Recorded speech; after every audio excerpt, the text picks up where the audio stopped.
Jim, what are you seeing out of this Tennessee running game? Obviously, cold weather, ground games going to be important as well. What stands out? They spread you out from sideline to sideline, and they create seams in your defense. And combine that with tempo, you have to get lined up fast. It's a challenge, but we got the right guys to do it, and I'm confident in our players. They've been working hard and confident in the plan. Bill Rabinowitz, Columbus Dispatch. The offensive line, I'm not sure concerned with the offensive line is obviously got some issues, and a lot of people are going to think that if Washington's going to win national championships, it's going to rely on the defense. How confident are you when it comes down to, hey, almost having to shut out teams or at least limit them to 10 points or whatever it might be, that you guys are up to the challenge? Yeah, I'm confident in our players. I'm confident in the way they perform in crucial moments. Never put a limit on it, or we have to do this or that. Always confident in our team and all the members of our team, but also willing to wear that that defense can win. That we can win the game on defense. That's everything that I've been working on since I've gotten here, and I know there have been times that we have done that. So we have a history of it. The guys know they can do it, and I think they take pride in that. That if it comes to the defense winning, then that's what we have to do. We got to do our job for the team, for the program, for the fans. We got to do our job. So take everything else out of it. Like you said, it doesn't matter what else happens. We have to do our job. Over to the left. Go ahead. This time, yes. Your cornerbacks are obviously talented players, but they each had bumps in the road this year. The way that Tennessee spread you out, probably going to put a lot of pressure on those guys. How much confidence do you have in Denzel and James? Great confidence in both of them. Jermaine also. It really doesn't matter who you're playing. Tennessee will challenge us in certain ways, but those guys are on an island all the time. Like I said, forget who you're playing. It's one-on-one many times out there. Anybody can just step back and throw the ball up in the air. So we have complete confidence in our corners. There are ups and downs in any season, in any career, but those guys are great players, and they're really good people, and they work hard, and they're resilient, and they bounce back, and they're going to have a great game. Steve Helwig at 24/7 Sports. Yeah, Coach, the defense has played so well the last 6 games. I'm going to be picking nits here, but the last game against Michigan, looking at the snap counts again, it seemed like the defensive line went the whole distance, and there could be a question, were they good enough in the fourth quarter, the way that Michigan held the ball against you? Is there any thought, you play, say, Iowa, and the backups get 20, 30 plays, but then you get in these quote-unquote big games, and the other players don't play at all. Just, is there a thought to mix that up going into the playoff? You have to, I think as a coordinator, you have to, and I'm sure Coach Day believes this too, you have to trust your coaches. Coach Johnson's been doing this a long time. There's no one else we would want to make those decisions. So, I think there's a natural tendency of coaches, I've been around a while, that, when times are tight, to go with those guys who have been in those situations. We'd always like to play as many guys as possible, but those decisions happen at the moment, and I know, and I think everybody in this room and all our fans know that Coach Jay is going to make the best decisions for the team and the program. Austin Ward, podcast. You were talking earlier about the defense doing their job and doing enough to win. I'm sure that they felt in the game that if you all did enough on that side of the ball to win the game. Have you? Did we win? Did not. Then we did. So they, they don't feel that way? No, it's that simple. This is a team game. It's the greatest team sport there is, and if it takes 3-0, it's 3-0. We have to look at it and always strive for perfection. Every game's different, right? So you don't put, you're not going to walk away from a game in this sport, you know, at this level and say, well, you know, we did our job. It's not how it is. These guys sweat and bond, and we all know the time and effort they put in, and you know they stick together. So, you know, whatever it takes to win, either you do or you don't. You know, there were plays that we could have made. There were, and our guys would tell you that. Fourth row right, Stefan Preissnick, Cleveland.com. A few weeks ago, Lathan Ransom was a finalist for one of the Comeback Player of the Year awards. I know it hasn't just been about, you know, coming back from last season's injury for him either. I guess, what have you thought of the way, you know, he's kind of handled some of the adversity in his career, the opportunity he has here in the playoffs to kind of go out on a strong note? Yeah, awesome young man, great leader. Just one of those guys that it's why you get into coaching, you know, to be a part of that kind of career.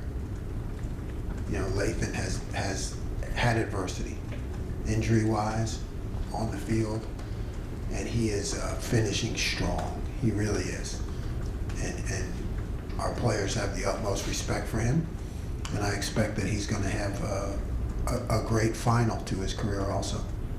Kellyanne Stitz, WSYX. Tennessee quarterback Nico Yamaleava is his first year as a starter. He's young but talented. What stands out about him? You know, he's got a really strong arm. Really strong arm. So the type of offense that they play, he has to be able to make throws from hash to sideline.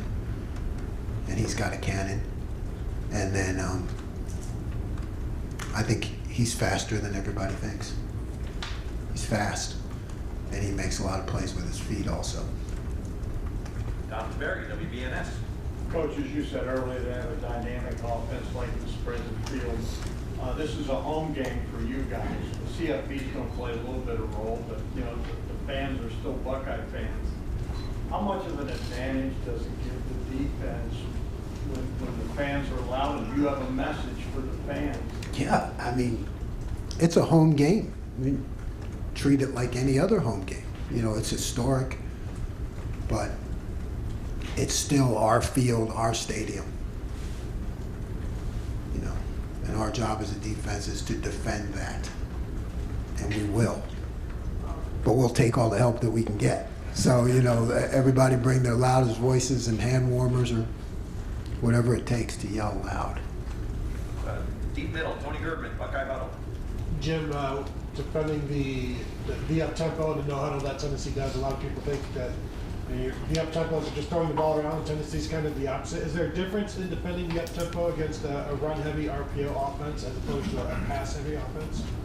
There's a difference, but, you know, they do it as well as anybody has, because when you're doing it right, I mean, every play is has a run, has a pass, and it's 50-50, and you're gaining as many yards in the air as you do on the ground, which I think they're pretty close.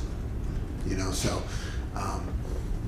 they're doing it, I believe, the way it was built to be, and they're doing it well. Is there, how much in-helmet communication will there be for you in this game? There'll be in-helmet communication, but you have to operate a lot of different ways, right? Because things happen really fast. So you got to use that. You got to use signals. You got to use every method you have to get the message across. But there'll still be communication. Pat Murphy, 24/7 Sports. Speaking of the tempo, when you're preparing for that, I know you guys use it sometimes, but clearly not as much as Tennessee does. How do you prepare guys for that? And in your experience, how different is it when you actually get in the game and go against it? It's a lot different when you get to the game. That's how I opened the week with telling the guys, we're going to do everything we can to prepare you. But it's like when you play an option team and you show up, you know, it's a lot different. So, you know, our preparation methods are, you know, Coach Day can have our two offense, you know, run a series of tempo plays. And then we have actually trained our scout team to run tempo plays. So our scout team runs tempo plays. So, you know, we can come in with a set of, the two offense going fast, and then we can bring the scout team guys in, and they have their own signals that they run, and they run plays. So, and then like even when we're not, because you can't go tempo all the time with your scout team.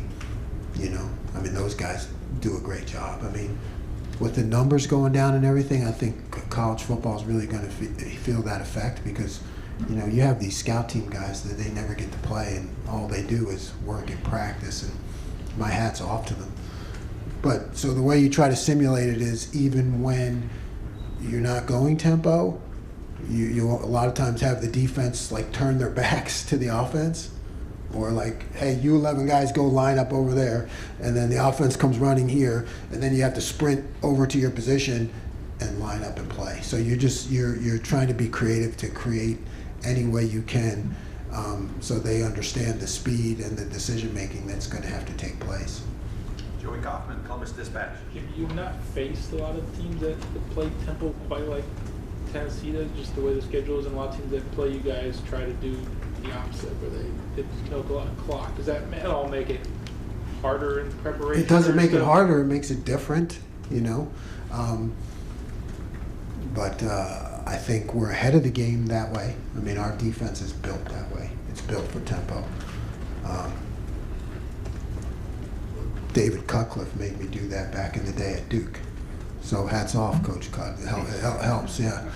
Because this is what everybody was doing, right? 10 years ago, 12 years ago, I mean, 14, I lose track of time. Why do you say it's built for tempo? That's how we set it up. Our calls and everything. It's been that way in this system since back then at Duke with Coach Cutcliffe. So it's built for tempo. And that's like when I first started it back then with Coach Cut. He said he wanted to be this is when it was all the rage. He said he wanted to be the fastest play calling defense in the country. That's what we are. We've remained that way. We're the fastest play calling defense in the country. That's the way you signal on the play. It's the way we do it. Steve Means, Cleveland.com. That was an interesting footnote. After the Oregon game, I think that's the only team to that point that's really played at this level of tempo that you guys have faced this year.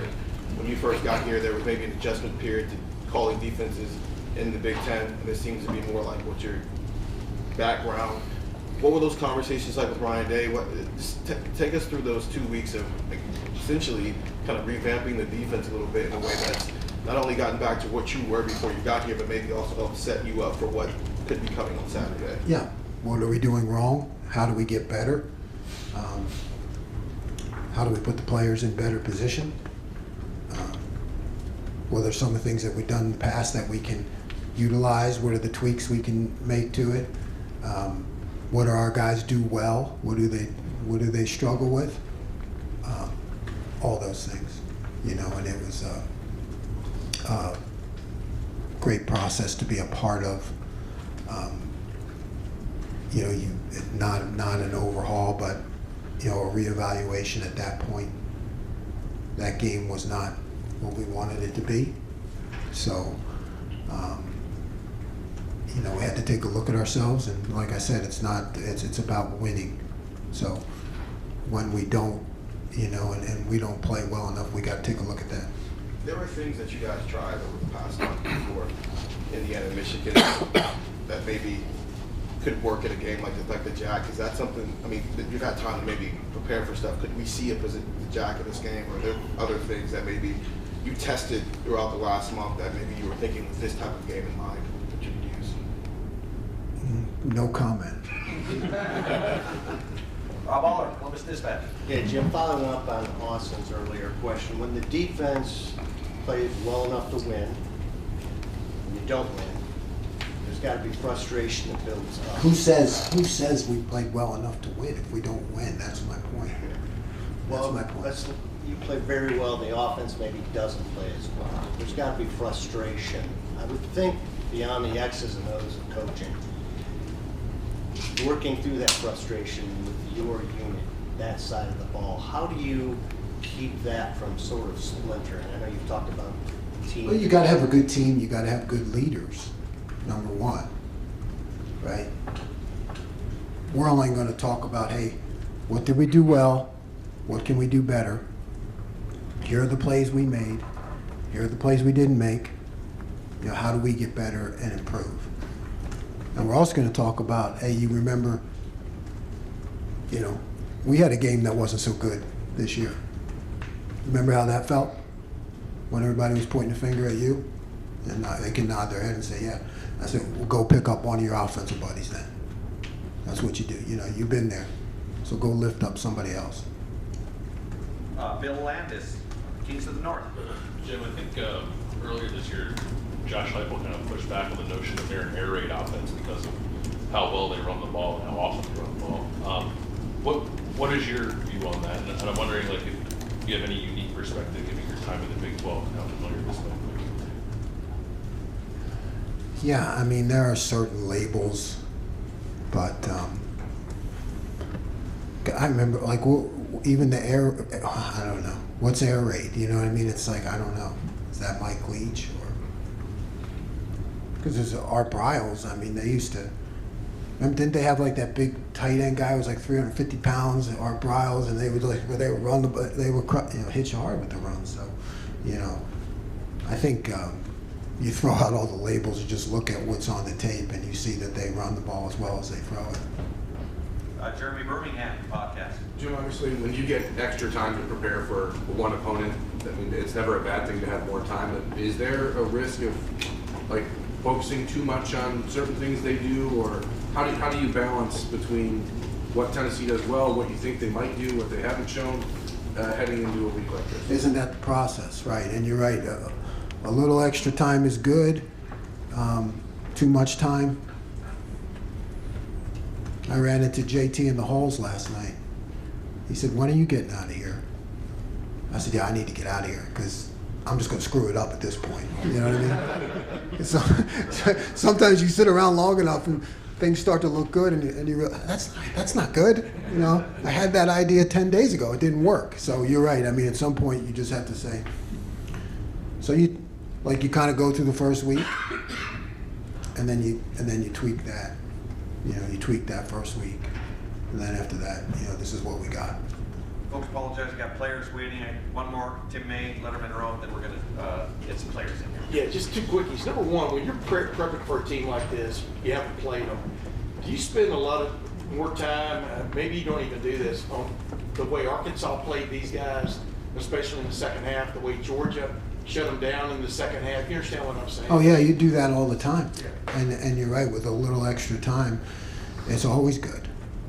You know, you always want to go back to those games where teams played well against your opponent. Yeah. You know, so you watch everything, you put the game plan in, then you go back to those games. Yeah. Then you go back to those games, and you keep looking at them to see, you know, how the opponent reacts in those situations and what worked. Especially you know? if they're going to have to look at Yes, it. and what didn't work, you know. And a lot of times, as we all know, teams do well, and you see plays that could have gone the other way, you know. So you got to look at everything. And one of the quick, you have feelings. Who said? No, I'm just. I did used to have a coffee cup that said "Coaches are people too." Yeah. But I mean, just a quickie, because we didn't get to talk to you after the game, but Jack Sawyer made one of the great plays in the game history, you know, but really kind of got robbed the way the game turned out. You understand what I'm saying? But in your mind, how great a play was that from the way you watched it? It looked like he kind of picked up out of the corner of his eye the guy coming across and then makes the interception. I mean, just Amazing. yeah. Amazing. I mean, we all love this game, but it's like a God moment, really, to be honest with you, because we screwed it up. Yeah. I get chills talking about we screwed it up, and he was heads up enough to make a play like that. That's what you gotta have, right? Yeah, I mean, you know, that's how you want your guys to. You want to win, right? But you want to make sure your guys too that they're just able to have those experiences, and that was an amazing.